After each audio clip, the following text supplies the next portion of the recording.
Hey friends, welcome to the Kids Ministry Circle podcast. Kids Ministry Circle is a community for kids ministry leaders to be encouraged and equipped to love and serve the local church. I'm your host, Lauren Jackson, and this week's episode was such a treat for me. My guest today is Dan Scott, and he is the Executive Director of Lifestage Content Strategy at Orange Curriculum. Now, I have been listening to Dan for so many years, and he and his knowledge around the preteen age group and preteen ministry was so impactful in my early stages of kids ministry. And so to be able to interview him for the podcast, it was such a treat, and I loved our conversation. We did not hold back. I felt like I asked Dan all the hard questions about what does kids ministry look like now, coming out of some really difficult years as a world and as the local church ministry. We talked about how it's changed, what's different, what's still the same, what strategies are working, what's not working, how do we really reach the kids of this generation, and what is this even generation look like? What is Generation Alpha? And so we hit all the hard questions. You are going to love this conversation, and I hope that this conversation prompts a lot of thought and a lot of conversation between you and your student ministry director and your senior leadership at your church and your volunteers. We hope that this kind of kicks off some really great conversations on how you can reach the parents and kids at your church and in your greater community. So grab your pen, grab your notebook. This is definitely a note-taking episode that you are going to love. Before we jump into today's conversation, I want to share about something coming to a city near you this fall. In 2023, you're asking new questions about what it means to lead your ministry. Like, what do we measure beyond attendance? How do we know if we're leading our ministries well? And are we handing the next generation a lasting, authentic kind of faith? These are the questions we're all asking because it seems like people aren't coming back to our buildings like they used to. And if they are, it still doesn't guarantee we're handing them a brighter faith and future. So, what if we could reframe for ourselves and our entire team what success looks like in 2023? This fall, Orange is bringing you a one-day of live ministry training to a city near you so that you and your entire team can learn together. You'll learn what's new in culture, what's next developmentally for the kids and teenagers in your church, and you'll show your team what it looks like to keep faith alive. Orange Tour is coming to a city near you so you can bring your staff, volunteers, parents, any leader who cares about the faith and future of the next generation to a one-day event guaranteed to spark ideas, collaboration, and innovation in your approach to ministry.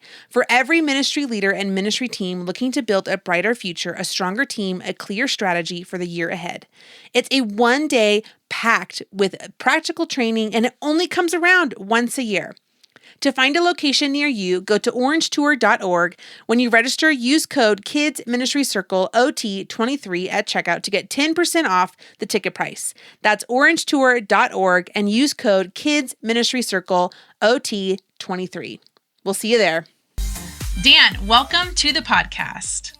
Thank you so much for having me. This will be fun. I'm excited for this. Yes, I'm so excited that you are here, and we're going to have such a great conversation around just this next generation of kids and how ministry is changing and all the things that Orange is doing with their tour. So we're just going to dive into all sorts of things. And I told you this before we recorded, but I'm going to say it again for the listeners. I have been listening to you talk about kids ministry for many, many years. So this is a really sweet conversation to be having of just like, I have thoroughly enjoyed hearing your thoughts on primarily the preteen ministry and just the research that has been done. And I know it has impacted the way that I have led, and I know many, many others. I have recommended your book countless times. So thank you. This is extra special to have you join us on the podcast. So as we kind of jump into this conversation, why don't you tell us a little bit about yourself? Tell us about how you got started into the world of kids ministry, and then talk to us about what you're doing now. Oh, that's awesome. Yeah, for sure. So where we are now, my wife and I, Jenna, we've been married for almost 24 years, and we have 4 children who at the time that I wrote Caught in Between were preteens, but now two of them are in college, and I have two high schoolers, so they're in a very different phase of life, which is so much fun, just different. And I stumbled into kids ministry. I'm going to be really honest. It wasn't like I had this like moment where I was like, oh, I gotta do that. And I grew up in the church. My dad was a worship pastor.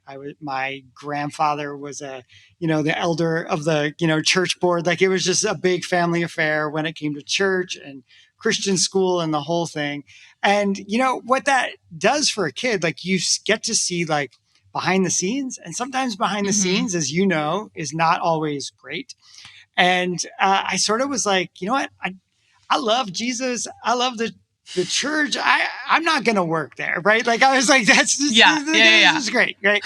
But I ended up going in as a theater major, and the summer after my freshman year, we did a missions trip, and we went to England. I was on this music and drama team, super fun. And we got to go into their schools and do their religion hour. So we had like a whole like thing with like skits and whatever. Oh yeah. And I was just like, I love kids. Like, this is really cool. Like it was just this like moment, right? Like this, you just have this like moment. And I was like, I want to do something with this.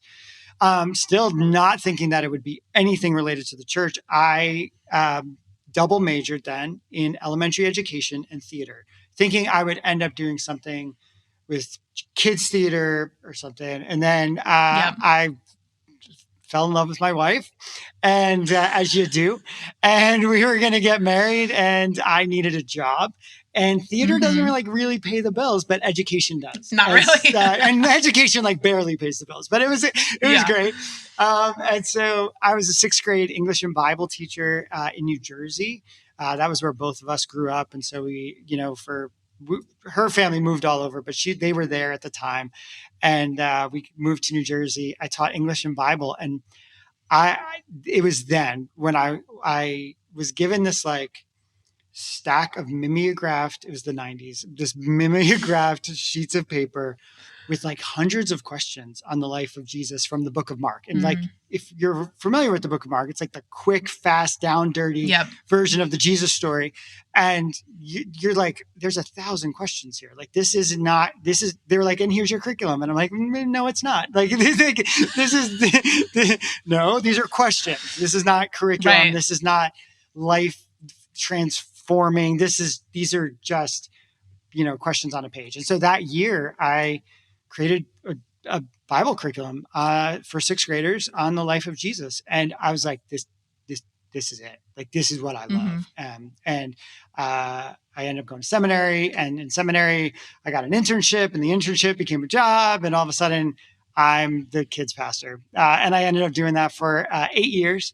Prior to coming on staff here at Orange. I've had lots of different jobs, but I just started August 1st as the executive director of Lifestage content strategies. And so just prior to that, I was the director of our elementary strategy. And now I influence kind of the whole umbrella, so to speak. So, yeah. That's awesome. I love that story. I do want to hear more about the Lifestage content strategy. Yeah. What does that mean? Yeah. What is that like? Talk to us about what you are focusing on. And I feel like most kids ministry leaders know, like, oh, teaching kids developmentally is important, and celebrating milestones is important. But talk to us about, one, why you jumped into this role. Yeah. And then why is it important that you're helping us think through things in the Lifestage concept? Yeah. So before the pandemic, we had pulled all of our curriculum directors together into a room, and we started really just diving into what we do. One of the big things that Orange talks about is not being siloed, that family ministries needs to be integrated, that you need to know what the handoffs are, what the transitions are, what's being taught. And we were like, all of a sudden we were like, oh, we've done what we tell people not to do. Like, we have become, Right. First look, our preschool curriculum has to get it done. Yep. Like there's always a deadline, right? Like that, just because we're not in a church doesn't mean we don't like have Sunday coming. Like every month curriculum is due, right? And there was just this moment where we're like, oh, is how you're talking about sin as a high schooler, does how we talk about sin to a 4-year-old, is there a natural point of trajectory that it gets from this point to this point and it builds on each other? Even though I was, did kids ministry and I was elementary strategy, our goal is always to raise an adult, right? We're not raising a preschooler. We're not raising a kid. We are really raising someone who will eventually need to practice faith on their own and engage in their relationship with Jesus. And so we were like, oh, I wonder if we need to do that. Okay, well, that was like before the pandemic, and then the pandemic happened, and that happened. That was happened. That was a whole thing. And we, this past year we started re-engaging those conversations and just really trying to figure out, who is orange. What are we hoping for a kid? We have 9 theological insights that all of our curriculum is sort of centered around. And we wanted to ensure that those were showing up at the best possible places throughout a child's engagement with a faith community. And so, that is a lot of what I champion now. So I am like, we're getting ready to start our scope and cycle processes for 2024, 2025. Nice. And we're pulling ourselves all together and we're like, what's our focus and what do we want out of this? And what are the series where we're all maybe going to talk about something, but we're going to talk about it at a, the specific life stage level. And so one of the things that I love about Orange is we try to be both theologically accurate and developmentally appropriate and culturally aware. That we really know what's going on in the life of a kid, which is why, we're talking about Gen A, which is a lot of why I have been researching these things, because we're sort of the first, Orange Kids has been the first, curriculum that needs to address the emerging generations. And so we just want to make sure that we're on top of all of that. But so I just basically am helping organize and synthesize and align, the 4 curriculums. But it's a lot of fun. Yeah. That's so fun. I know, kind of as you were talking, that reminds me of, so my daughter just started kindergarten, like this week she started kindergarten. That's huge. It's so big. It felt so big. It still feels big. I dropped her off today and she she really wanted to be in the car line and not have me like walk her up to like the grassy area. And I was like, okay. But she came home from school her first day of kindergarten and was like, Mom, what am I going to learn in first grade? I was like, well, you have to get through kindergarten first. And I was like, you're probably going to learn more about how to read and more about math. And and she just couldn't really comprehend. She thought she would learn how to read in kindergarten and like be done learning how to read. Yeah. And as you were talking about this, connecting the dots between, maybe in preschool, they learn that God made me. And then maybe in elementary, they add a sentence to that. And then maybe in middle school, they add 2 sentences to that. And so then they get to dive deeper into those bigger theological concepts, just like a kid going to school. They're going to learn how to write one sentence in kindergarten, and they're going to write a paragraph by the time they're in 4th grade. So all of those things kind of build on each other. And I love that thought process. And I really think that the church and kids ministry and student ministry and family ministry and all the things should really strive towards, hey, are we connecting the dots? Whether that's whatever you want to call them, basic truths, foundational truths, core values, whatever you want to call them. Are we connecting it from the nursery classroom all the way through high school graduation? Yeah. And honestly, it's one thing to do it like on paper. Like it's actually easier to do it on paper. It's easier for me and my curriculum team to teams to work on all of those things and to like, oh yeah, they're all aligned. But like, if the teams in the front line, on the front lines in the churches aren't having those conversations, like, because even every denomination has their like, their Right. nuanced version of everything. And we serve 80 denominations at Orange, Yeah. all the Yep. whole gamut. And so we know that what we write isn't necessarily going to be exactly what you need in your specific local iteration of the church. But that's why we're like, well, at least the words on the page get you started for a conversation that y'all can have where you are. And, when I was a kids pastor, I was so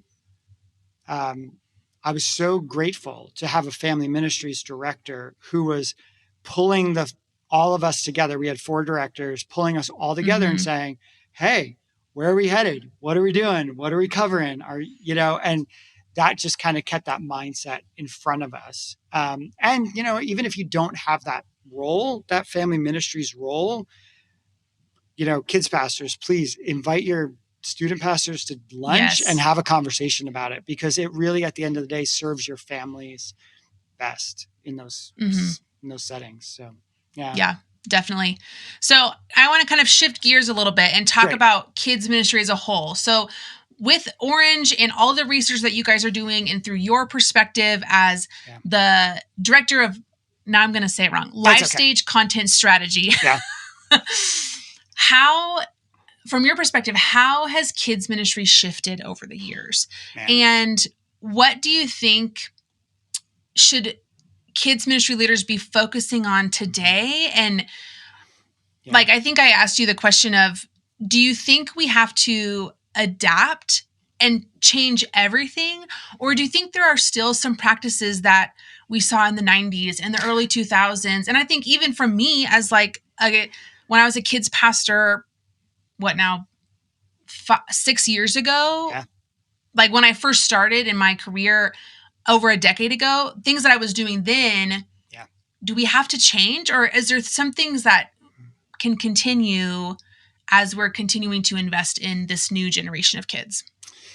This is such a big question. And I'm sure everyone you have on this podcast is giving their opinion about, what has changed in the last like 3 to 5 years.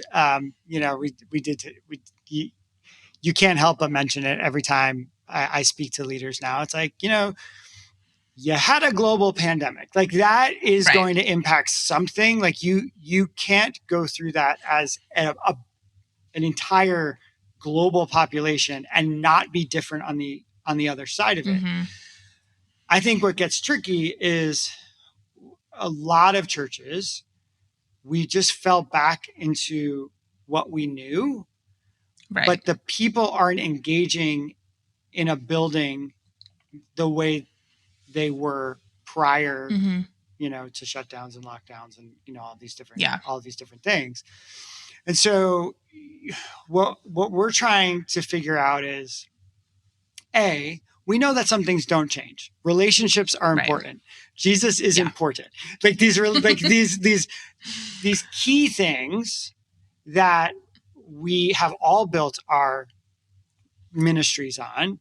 I still want my kids to have a small group. Like I still want them to have this experience where they're with a group of kids and have an adult speaking truth into their life in a way that they may not listen to me right now. Like all those principles of why we have small group leaders, right?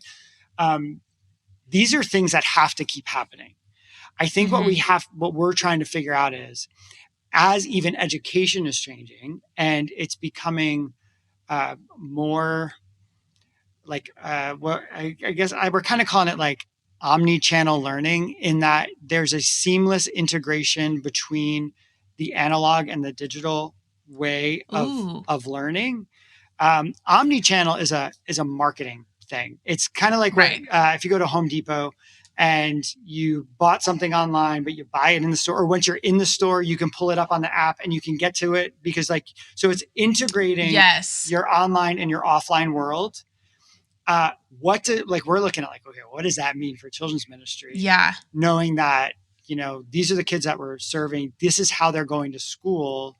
Is there a way to like, especially if a family is only showing up now once a month, uh, every other month. Mm-hmm. How can we keep relationships alive? How can we keep Yeah. learning happening, even if our families are interacting with churches differently than they were, previously? So I think, Right. how we utilize social media, how we utilize all of those things, it was important prior to the pandemic, but it really is important now because getting parents on the same page isn't as easy because they're not sitting, listening to the announcements. So Right. I think it's really embracing the digital side of ministry at this point. Um, Yeah. but yeah, I mean, who knows? I know. I know. Everyone's trying to figure it out and everyone's trying to do their best. And I'm curious, there's been a couple of kids ministry leaders that I've chatted with, and this may be like maybe something unique to our local church that we attend. And the few people that I've talked to is that there's not just a negative side of post-COVID ministry. There's been a lot of churches who have just boomed and like their attendance has skyrocketed. And so I feel like that's good. I feel like it's really easy to focus on the like, oh, well, nobody's interacting like they used to. But you see some churches and some ministries, and I think everyone's going to try and figure out like, what's their secret? What are they doing that we're not doing? And I just don't think that's the way you should do ministry. No, but for sure. That's just my perspective. But I do think there's also this positive side. And I think we're seeing this a lot in parents, maybe my generation and my age with young kids of like, okay, we just did COVID where there was 2 years of no community. So now and it's like, I'm going to go to church every Sunday. Yeah, I'm going to go to church every Sunday because my kids are taken care of. They're loved and cared for, and they're learning about who Jesus is. And I can stand in the lobby. Yes, I can stand in the lobby and talk to my friends who I try and text with throughout the week, but life is just too crazy. And so we stand in the lobby and say, hey, did you get my text? Did you get my text? Did you see what I sent you? No, that is such a great perspective because you are right. Yeah. And we also have those churches as well. I mean, we are Orange specialists, who are our like frontline connection between what we do in curriculum and what a church does, in there. And, they're coming back to us and they're like, hey, it's not all gloom and doom. Like there are great churches, and not that the ones that are struggling are not great churches. I don't mean it that way. I just mean that you're right. There are pockets where for whatever reason, something has resonated with that faith community that is growing on some level. I would say even in those cases though, we do have to consider who that kid is and where that and the trajectory of that kid and the way that kid learns and the way that kid interacts with the world, because it will be easy to just, well, it's working. We might as well just go back to what we were doing. Everyone's back to the thing. When you're like, well, actually, people are less engaged in a large group. They're more engaged in a small group. They're like, there's this, there's that. Like maybe like there are probably then for those churches more like little tweaks that they're going to find along the way that kind of really get at, and for church leaders to recognize this, you struggling is not necessarily a reflection of your leadership and your totally like, that's just it just is what it is, and people are who people are, and so yeah, but it's complicated. It's just complicated. Yeah, it's so complicated. And I'm going to ask you probably an even more complicated question of like, what are those practical things? Like when we think about Gen Alpha and how kids are learning differently, what are those practical things that ministry leaders can really think about and maybe implement on a Sunday morning or throughout the week that can reach this, not only this new generation of parents, but also this new generation of kids? Yeah. So I would say there's probably, there's a few things. I think one is understanding, hey, who is this kid? This kid just experienced this thing. Like one of the really practical things that I learned while I was researching I did a breakout on this at Orange Conference this past spring. One of the things I learned was that 65% of fourth graders in the United States of America are not proficient at reading. and you're like fourth grade. What? Right? It changes everything because you expect a fourth grader to enter into your children's ministry environment having some proficiency with reading. Now, this doesn't mean they can't read at all, right? Like reading skills, like they can probably read the words on the page on some level, but those skills like comprehension, synthesis, analysis. How does this relate to this question that I'm asking from small group? And they're like looking at you like deer in the headlights. And it's not necessarily because they don't know the story or anything. It's just, they just read something that they really don't know what they just read because they're reading, they're still at that. But then when you think about it and you're like, oh yeah, well, 2020, that would have been like, when you like dial it back, they would have been what? Oh yeah, in no, first grade? They would have been home. That they would have been learning at home. They would have been learning at home. And, or you have like some kindergartners, you talked about kindergarten, you have some kindergartners who were held back because their schools were going there was like virtual and they're like, I can't do kindergarten virtually, so I'll just hold them back. And so you have these kids who are who were in kindergarten, who should have been in first grade and are going to be like a year older than the rest of their class, like their entire schooling, like kids driving in ninth grade. Like it's just right. Like it's just a completely different. So it's that kind of stuff that when you like really look at some of the cultural things about the pandemic and, and the gaps that are in learning. Okay. Well, I mean, we've had to think about like, okay, well, I can't assume that a kid can read this thing on their own, understand it, do something with it, answer questions about it.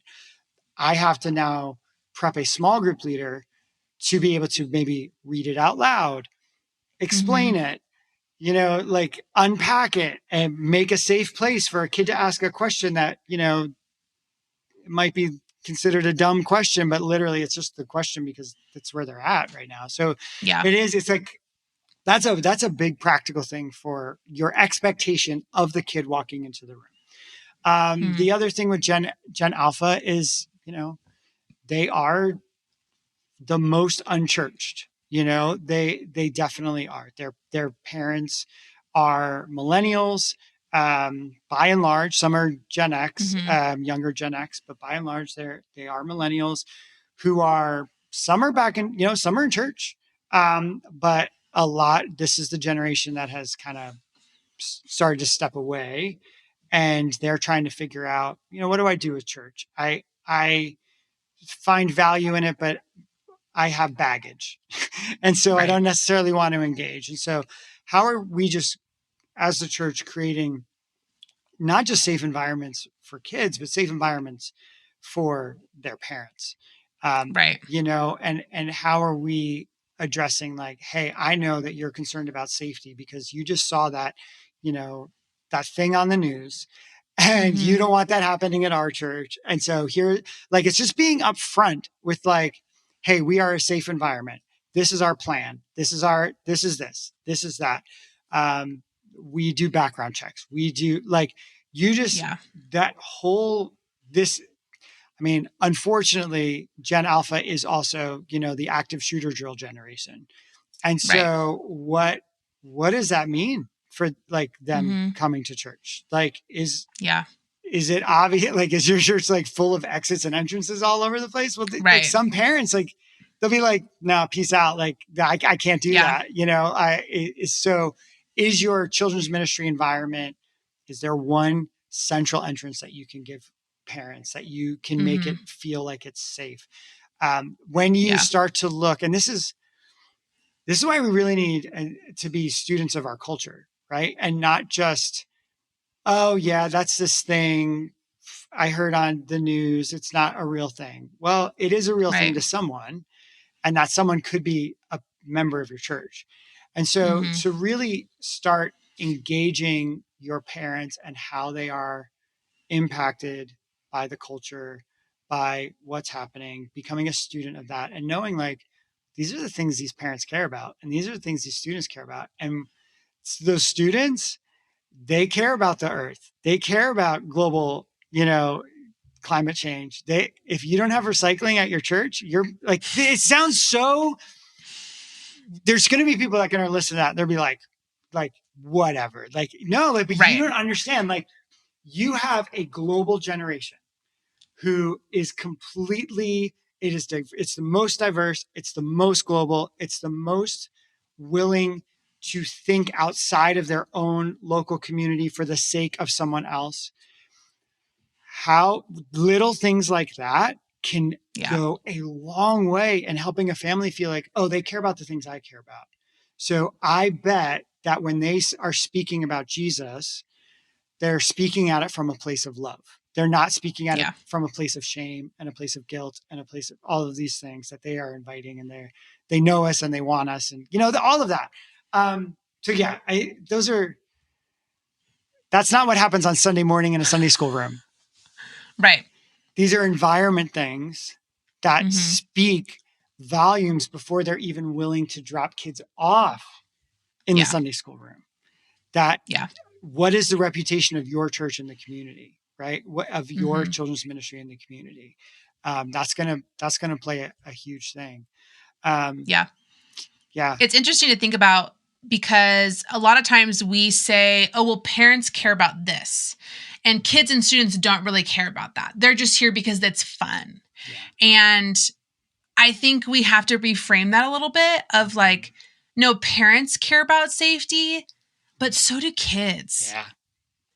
Like, it's scary sometimes. And they care about being in a safe environment with safe humans and people who are watching out for them. And just like you said, like, parents care about X, Y, and Z, but also students care. They care about who their leaders are and the things that they're learning and the way that the church is hearing them and like actually listening to what they have to say. Yeah. And one thing that I have a lot of conversations about is I feel like parents now more than ever want to know what you're teaching and how you're teaching it. Yep.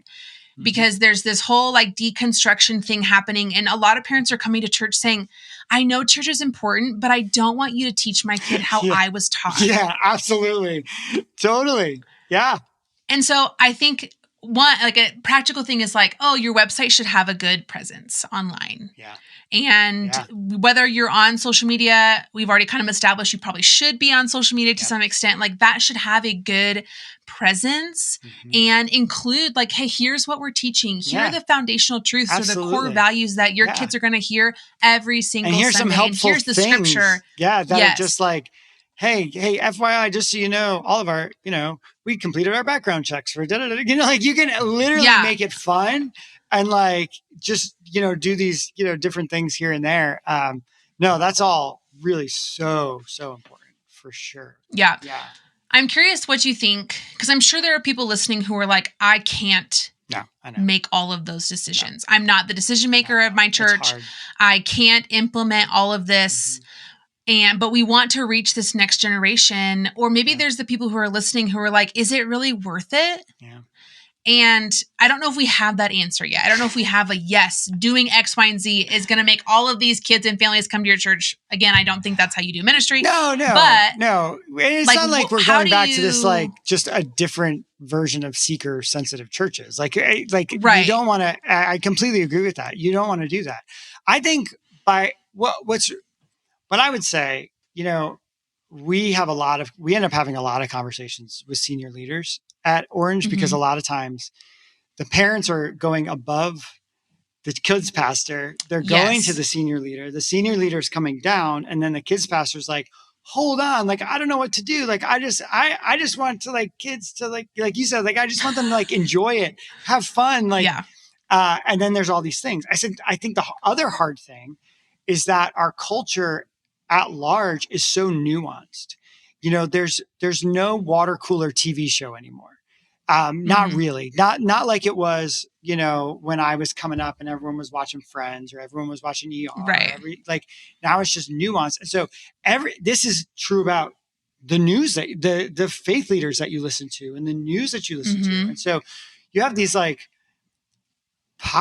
have all of these different voices speaking into everything. And our church leaders, right? They're just like, okay, if I say this, I have this group being upset. If I say this group is upset. And now I have, these parents. I think one of the big things, leading up is hard, but telling data, what we're finding. I'm reading a book right now on how to change people's minds, which is really fascinating. Not that I want to change anyone's minds. I just feel like the whole idea is interesting. And you're like, oh, Reggie, you want to have a conversation? I'm learning some things. Yeah, no, for sure. But there's this idea that what's happening is data. We are so overwhelmed by data that data is not on its own changing people's minds. So it's not like you can even go to your pastor and say, hey, did you know that 5 out of 10 parents are feeling XYZ? Right. But they will respond to a narrative. They will respond to, hey, there are 2 families that came up to me in the past week, and this is what they said, and this is what they're expressing. And if we can help that, and I would say they represent a percentage, right? Right. Orange did some parent research during the pandemic, and we polled 1,500 families inside the church and 1,500 families outside the church. And what was eye-opening to us were the data was great, but the stories were better. The anecdotes of this is why I left. They were unable to meet the needs of my kid with special needs. They were unable to answer the questions that I had about this thing that happened. And yeah, you're right. And so data is great, but stories are better. And the data can come behind it. You have that person on your church board who's a data freak, but totally. You do need these decisions that we're making. The strategy we're implementing is impacting actual families who live in our community. And what we're finding is this is what they need. They need this. They need a place to hang out. They need they need some information about what we're teaching and how we're teaching and when we're teaching.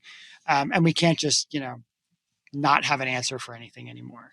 I think clarity has been a big word that I've heard.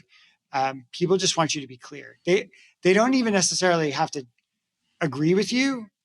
They'd rather know where you stand and say, you know what do you think about XYZ? And not to have your website be be honest. If this is where you are, be honest with that. And the families that need your environment will come to your environment. Yeah. I think that's helpful, especially if your special needs example. It's way more easier to tell a parent, hey, we're not in a place to start a special needs ministry, but this church down the street has a great one. Yes. Instead of saying, yeah, we're getting around to it for 6 months. Yeah. And then the parent is like, no. Well, you told me. Yeah. And nothing's happened. Yeah. And now I'm frustrated. We could have jumped into this other church and my kid could have been taken care of there. And it's okay. It's okay to have different goals and different seasons. And for sure, I think you can't tackle everything at the same time. And so having that in your brain while trying to navigate, okay, what are we hearing from parents? I mean, you think about the story piece of well, that's how the gospel is shared in a lot of ways. You're telling the story of Jesus and the story of scripture. Yep. And it's coming back to when you do baptisms, they share their story. Your testimony is a story. Yeah. And so sharing stories about what parents are feeling and what they're experiencing and what kids are experiencing. Yep. I mean, a kid's going to go to church and they're going to go to school and say, church is so fun. We got to do this. Let me tell you a story. Yeah. Yeah, for sure. And that's how their buddy comes next week. Yeah. And I would love it to be, it was fun. And there were people that cared about me, right? And I know, that too. I'm just saying right. I go to this building, I have fun, and there are people there who are looking out for me. And it is, and for that parent to say, hey, my kids, they are loving going to this church down the street. And we feel oh man, we know what they're talking about. We're not afraid they're going to tell any crazy things. They're all of that is really, all that's really good. Yeah. That's good. It's they remembered my birthday. They showed up to the soccer game. All of those kinds of things are important. Okay. Talk briefly about, we talked a little bit about parents. I would love for you to just share some insights on how kids ministry leaders can really partner with parents as their learners of their kids and they're navigating their own trauma is a big word, but it is. And I don't want to use that lightly, but like the pandemic impacted kids, but it also impacted parents. And what are some ways that, I mean, because again, this is a new generation of parents. They're millennials. They're like my generation of the world. And how can kids ministry leaders partner with them as they're really championing the parent to be that primary spiritual voice? I think one of the things we learned when the pandemic first started, and everyone was like, well, I'll just send stuff, or I'll just do stuff. We have a family ministry, like our parent, and you're like, oh, I might have had, like, we had church leaders come in, like, I might have had another, like, one hand on the wheel the whole time. And I was maybe like really still wanted to be the one that was really doing the driving. And the pandemic kind of forced us to say, no, the parent needs to really, if this is really going to carry on, it really needs to be the parent. So I'm glad that you asked that question. One of the really interesting things that has come in the Gen Alpha research is that millennial parents are more likely, not that they will automatically, obviously, but there's like 25% of them that still live with they live in a multi-generational house. So whether they live with a parent or they live with, an aunt or an uncle, because housing costs, especially like in bigger cities where the housing cost is so expensive, multi-generational families are definitely becoming a thing. And so to realize that you may not be just engaging a mom or a dad or a stepmom and a stepdad, you may be engaging a grandparent, an aunt, and all of that. Family with any kind of diversity is also very diverse right now. And being sure, one of the big ways that you can help families is by acknowledging that families are different from each other. And when you show it, when you have a picture on your screen of like, hey, we have a family event coming, and it's like, the happy family, like the nuclear family that we like all idealized in the 1950s, like that family doesn't really exist in that way. It's honestly, do I see my family at your church? If I see my family at your church, I'm going to, that you are speaking to my sort of family. I'm going to give you the benefit of the doubt on some other things, because at least you see me for who I am, that I might be a single parent raising a kid with my, person who just lives with me and I'm not married to, like, and that we're not creating these, shaming environments where they can't even, feel that. I think acknowledging the diversity of family is a great starting point.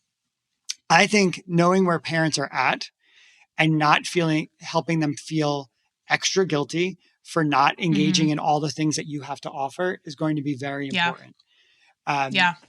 Parents are busy, and whether it's from their own doing or whether it's just because that's what life has handed them, parents are busy. And we just have to say, hey, the families who come I'm always going to be inviting the families who come. We're going to have a great time. I'm never going to shame families for choosing soccer over Sunday morning. I'm never like that. We can't do that anymore. And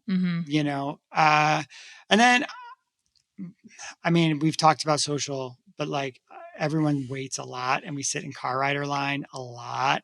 And what are we offering the parents in those downtimes? And it's not that we even have to create it.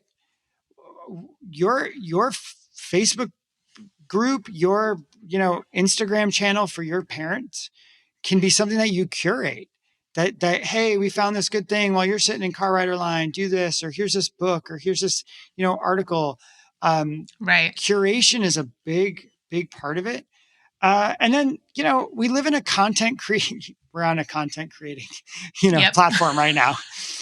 We are a content creation culture. And what does it look like to actually engage families in some of that content creation? Some of them are doing it anyway. Some of their kids are doing it anyway. Are we listening to them and saying, hey, would you like hop on and like give a little thing? Like, you're really good at this, like specific part of parenting or the specific, and like really help them feel like they're owning the ministry, because everyone wants their chance to oh, I got to be on the podcast. Like it's just like, it's a cool thing. Yeah. Like, cause that's the culture we live in. Yeah. And also you don't need to wait for your next parenting event. That's you don't. In 6 months. You don't. You can be constantly just interviewing parents or interviewing experts. People want to be on podcasts. They do. I mean, I think that there's something to think about when it comes to just culture at large and how we're leveraging it for transformation, right? Like how we are using it to help people grow in their relationship with Jesus, their relationship with God. And it's not like a bait and switch or manipulating thing. It's just like, hey, we have a story to tell and we think it's a really great story. We think it's the best story. And we just want to help you engage with that. And that can also be said about your kids, your preteens, especially. Engage them to help create stuff in your ministries because they know they know what they like and they can own some of that. So many times I see people being like, what are you putting in your preteen environment? And I'm like, just go and ask your preteens. Yeah. Just go ask them and see what they want in their space. Like, absolutely. It's like utilize their creativity and they want to be involved and they know what they want. So, okay, I feel like there's so much more to say about this conversation about Gen Alpha. And I feel like now more than ever, there's a challenge for ministry leaders to learn. And to keep learning and to not assume that they read this book and they know everything. And so I would love for you to share, because I already know this, but I would love for you to share how Orange is helping people continue to learn through the Orange Tour this fall. One of the joys of what I get to do, I love this season that we're going into because, we're here in Atlanta, we're in the Atlanta area, and church in, where you are and where, it's different, right? And so we never want to live in a bubble of, what we assume practicing faith looks like in all of these different communities around the country. And so every fall for, minus the pandemic year, we have ventured out in what we call Orange Tour. And it's just a chance for us to hit different cities, all over the country and just create a shared learning environment.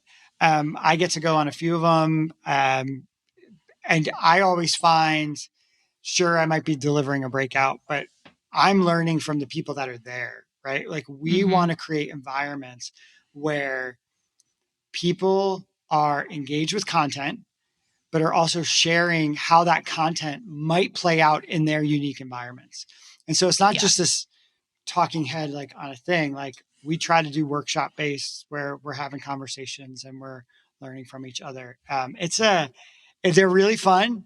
They're kind of low key, like Orange Conference. If you've been to Orange Conference, it's like big, it's in the arena, it's massive and there's lights and everything. And Orange Tour is completely like, it's stripped down. We meet in churches, we meet in actual environments, churches that use Orange. So you get to see like, hey, here's how they do it. Here's how they do it. Oh, that's really cool.